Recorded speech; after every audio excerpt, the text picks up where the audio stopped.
Alright, so ngayong umaga paano nga ba kami gagawa ng burger patty dito sa cruise ship. So ito, gamit natin yung old machine ng burger patties. So sa mga nakaraang kontrata ko, gamit ko yung bago. So ito, gamit yan yung meat, umiikot na nakikita natin ganyan, tapos konti lang yung mailalagay niya. Ayan, tapos ito medyo mabagal yung gawa nito, kaya tara, ito na't gagawa kami ng burger patty. Alright,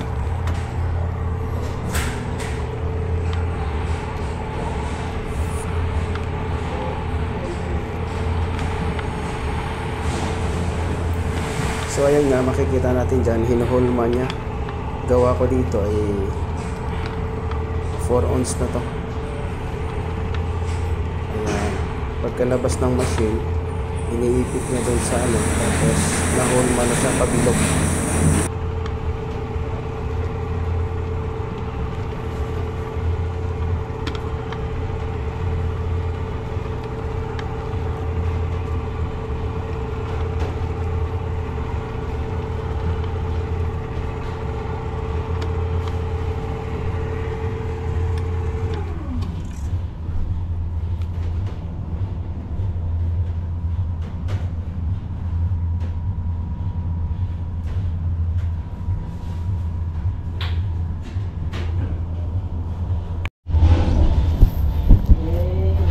Yay.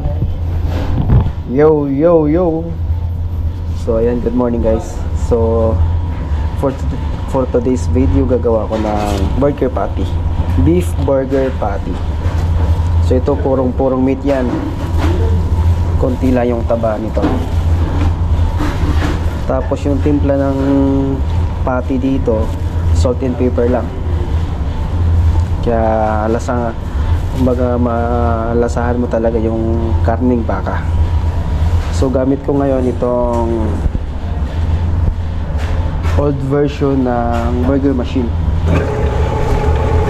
So galing dyan, yan kinukuha ko.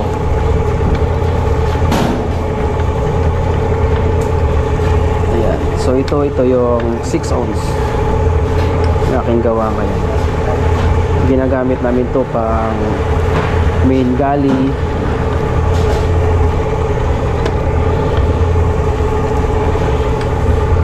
So meron pa sana siyang ano dito, kung napanood mo yung dati kong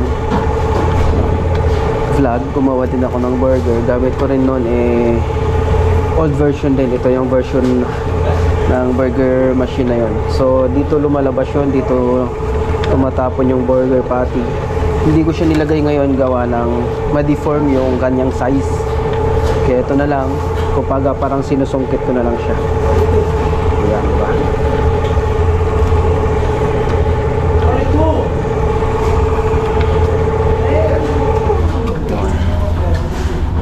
Kanyang 6 ounce.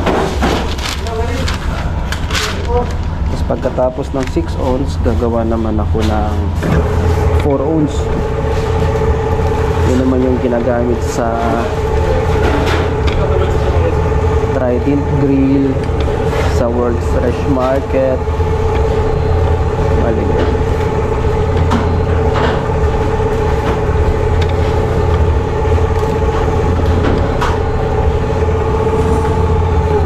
Burger patty dito, wala nang maraming hinahalong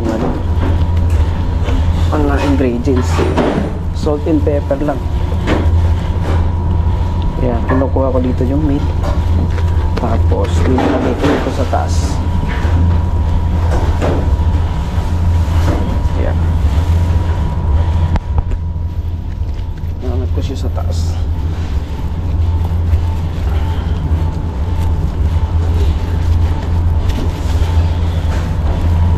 Sa malalaking barko, maganda rin yung burger machine dun.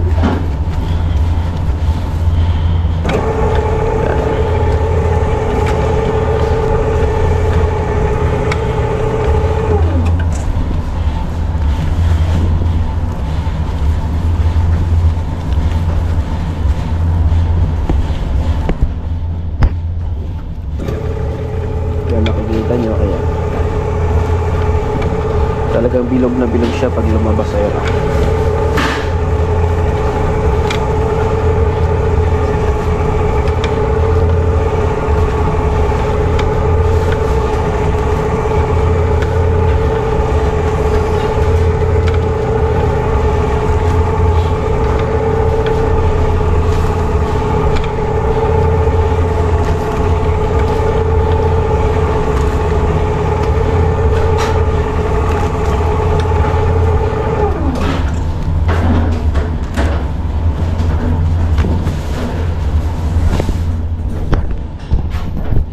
Pagkatapos natin dyan, yan, lalagay natin siya sa standing trolley. Nalagay.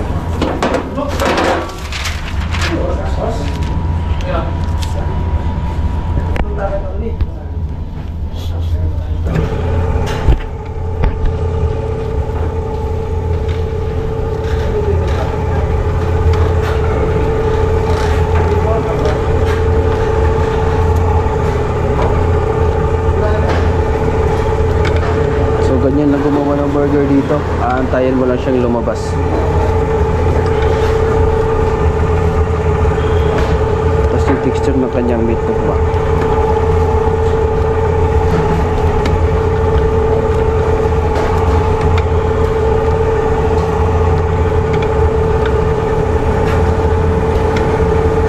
Yan.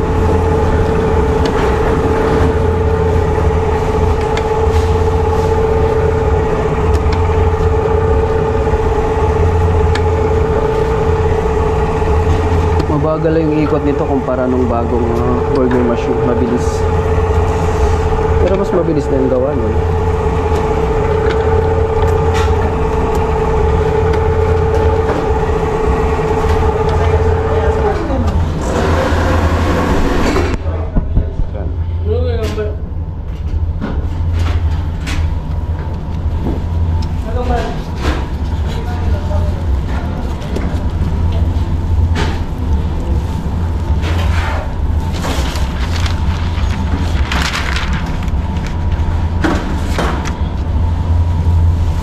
Lagay ulit tayo ng karne.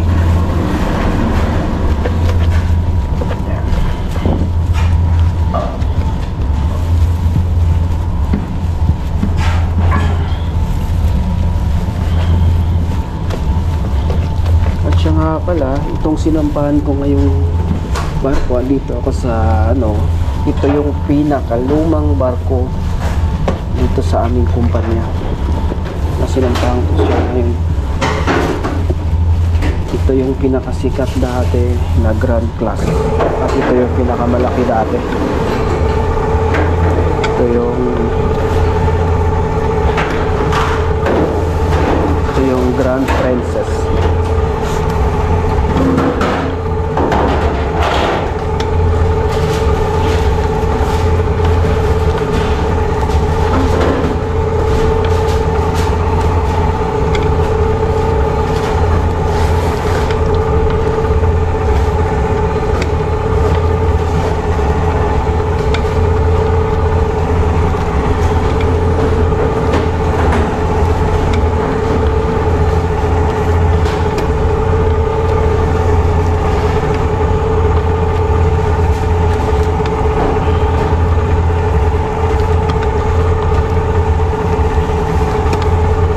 Ginagawa ko rito sa 6 ounce, 2 lama lang siya lagi.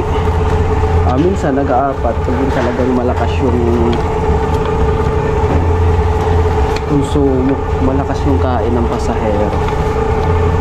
So ayun, tapos na tayo sa 6 ounce, nakadalawang lama na ako.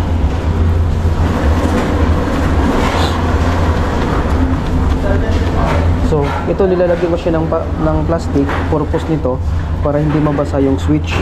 Ayan, yung switch niya. Para hindi mabasa. So, 6 ulit. Ha? Ayan.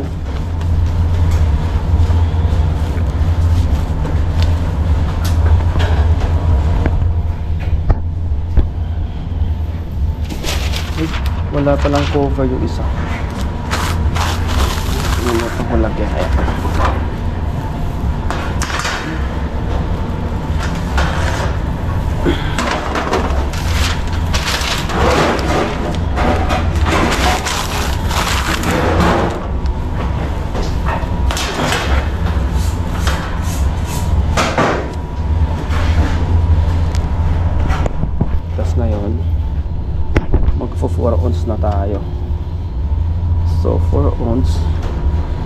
gano na lang natin. Ito inaangat lang to, iikot lang. Medyo matigas na to pag ikot sa 4 ounce, gawa ng meron ng karne sa ilalim.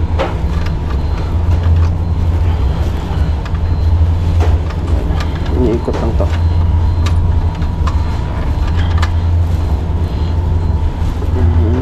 Forward yung ikot niya kasi papunta tayo sa 4 ohms.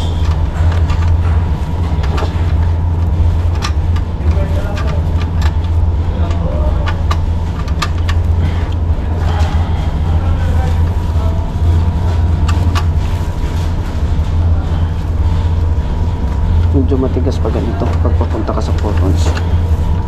Ayos lang yan.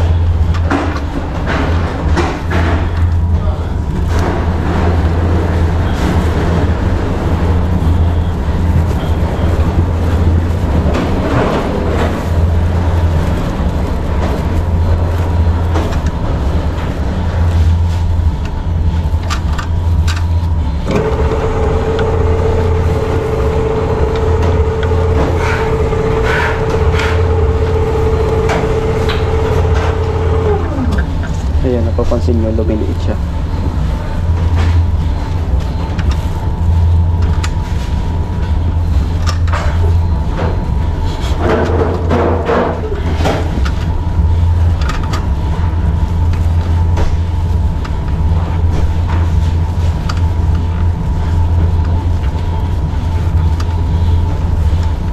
Gamitan ko siya ng blue towel dahil madulas, mahirap iikot.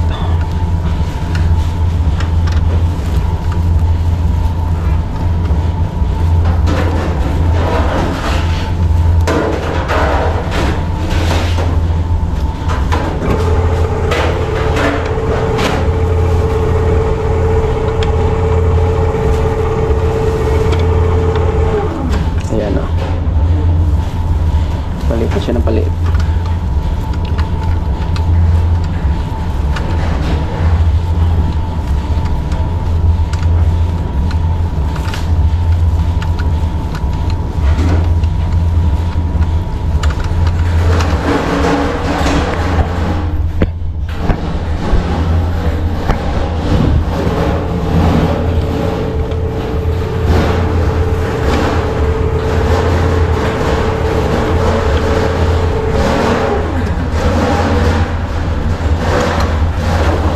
Kapal pa.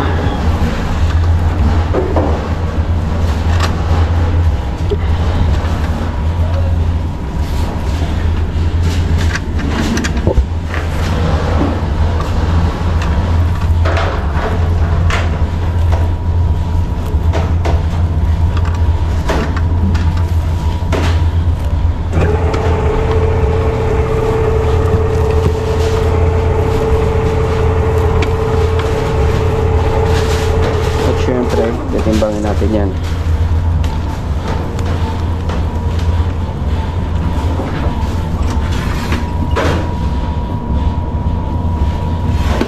Gabuhin mo Sigurado yan. Si Chris nag-ano ng timbang nung nakaraan nun eh. Sabi ni Kapong, maliit daw.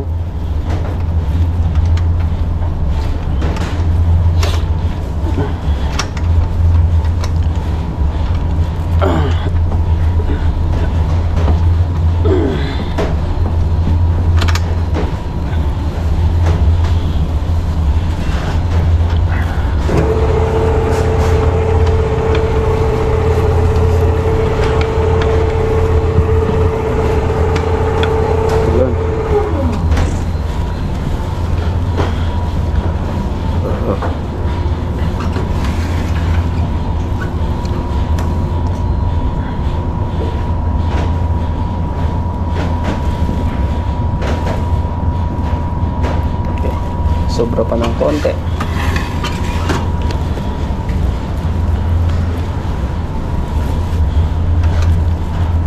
Hindi na lang. Okay, talaga.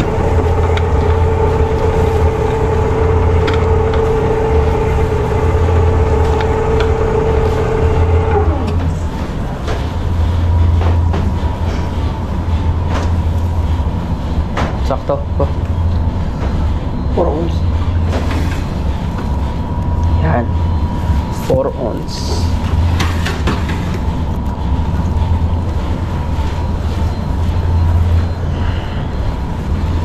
So, ito yung size ng 4 ounce.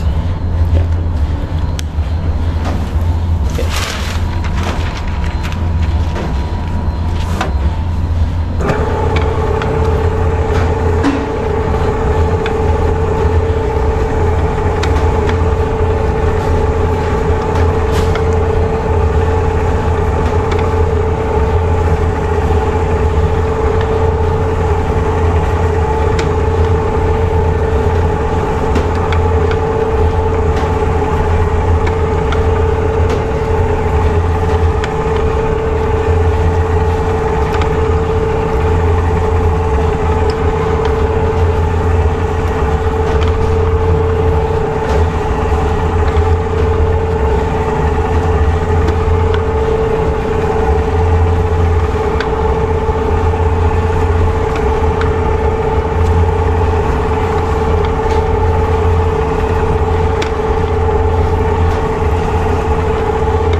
Karne ulit.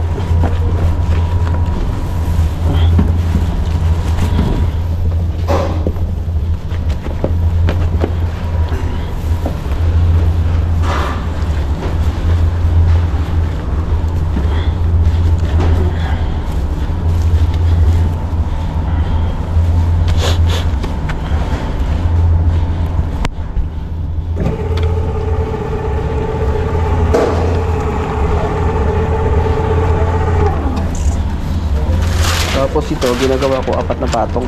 4 na ano siya. Patong, ibig sabihin layer.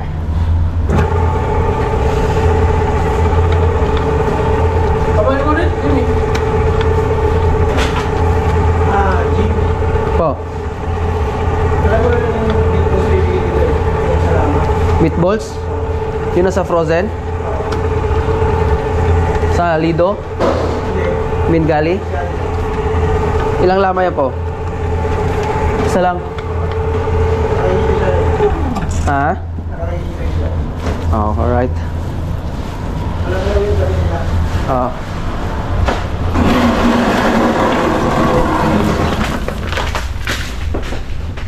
Siya nga pala, ito yung frozen room. Ayan. Andito lahat ng mga stocks ng meat, mga sausage. Dito ko kinukuha na pag nagdi-defrost ako. Kasi trabaho ng isang second ko, Miss Butcher.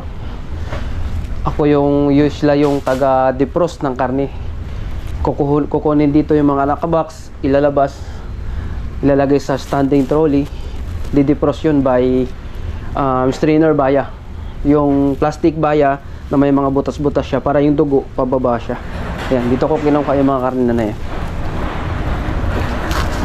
Tapos kukuha tayo ng meatballs.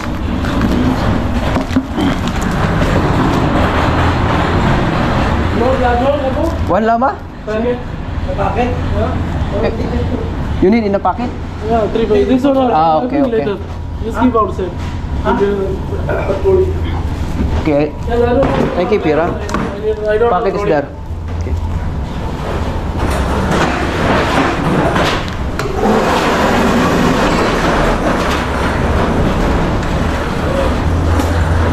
Alright, tuloy na tayo.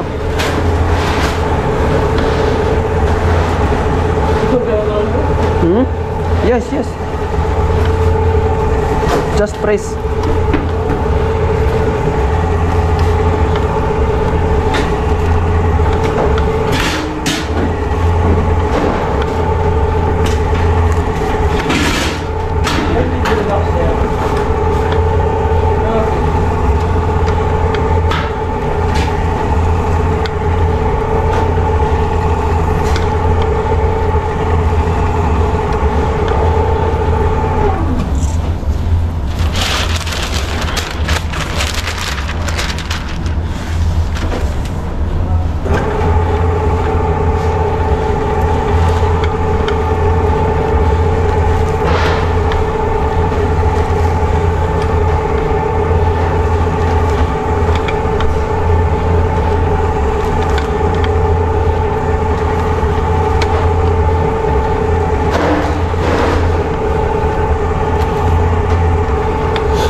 nga pala, biyahe namin ngayon dito. Galing kami ng Whittier, Alaska. Papunta kami ng Vancouver, Canada. Pero yung mga dadaanan naming port ay galing kami kahapon sa ano yun. Sightseeing na yung kahapon sa may Yakutat Bay. Tapos ngayon sa may Glacier Bay naman. Dating namin dito mamaya-maya mga 9:30 sa Glacier Bay. Makikita natin doon yung mga sightseeing lang din, yung College Fjord, yung ice na tumitigas na nasa gilid. Tapos after namin mag Glacier Bay, Skagway. So bukas sana walang ulan. Wala naman trail kami bukas, kaya samahan nyo rin ako bukas. Pasyal tayo dun sa labas. At ipakita ko na rin sa inyo yung ganda ng Skagway, Alaska. Dahil last cruise di ako nakalabas, gawa ng may drill kami nun. Tapos abangan natin Ketchikan ulit. Pasyal ko rin kayo dun.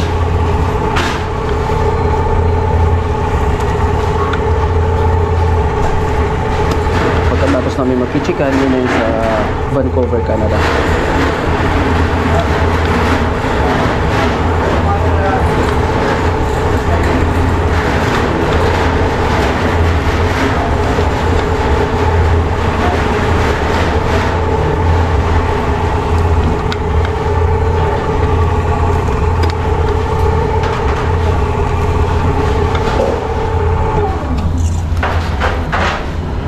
One, two, three, four. Yan, naka-apat na layer na ako. Apat na layer. Ayan. Cover natin siya.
Pag gumagawa kami ng ano dito, ng burger, yung isang buong standing trolley na yan, pinupuno na namin yan.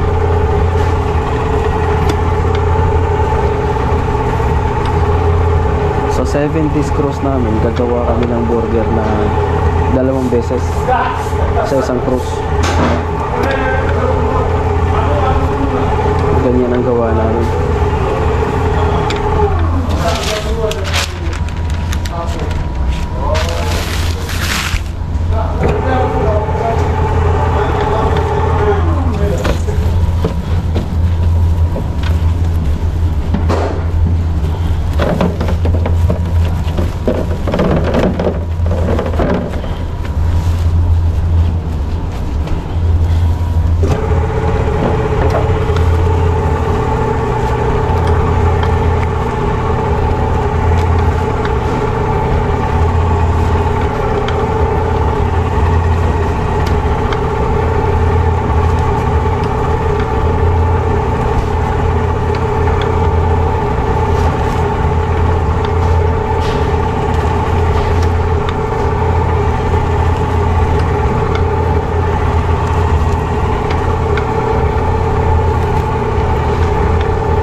Tapos ito na yung isang baya.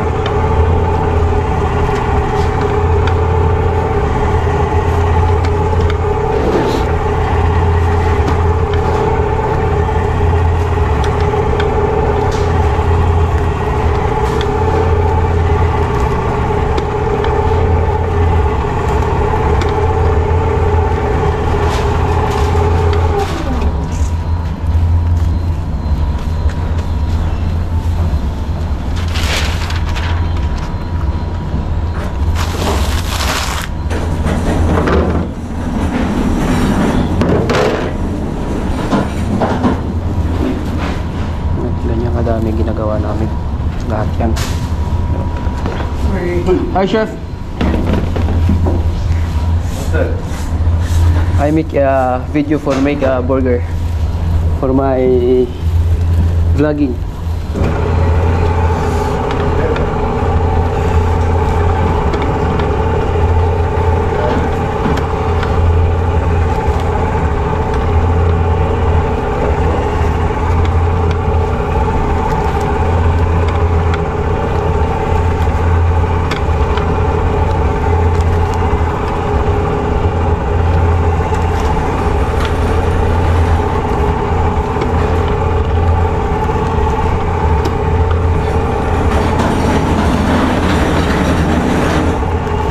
Paika-ika na maglakad yun. Nung first time yung sa Ruby, hindi ganun lakad nun. Unang kontrata nun, sa Ruby kami nagsama nun eh. Yung first contract na.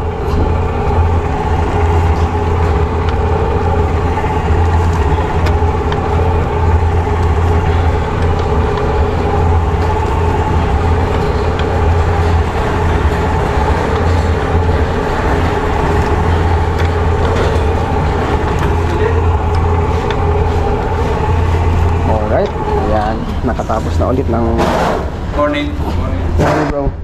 Ayan, tapos na ulit natin yung isang lama. Ayan.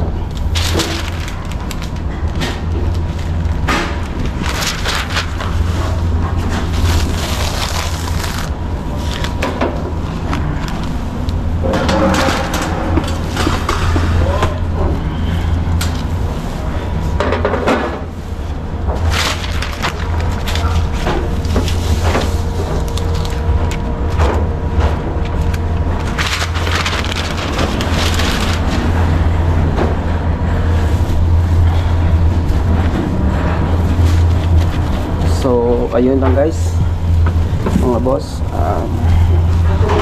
Cut ko na yung aking video at hanggang dito na lang. So, maraming salamat sa nanonood. Ingat palagi.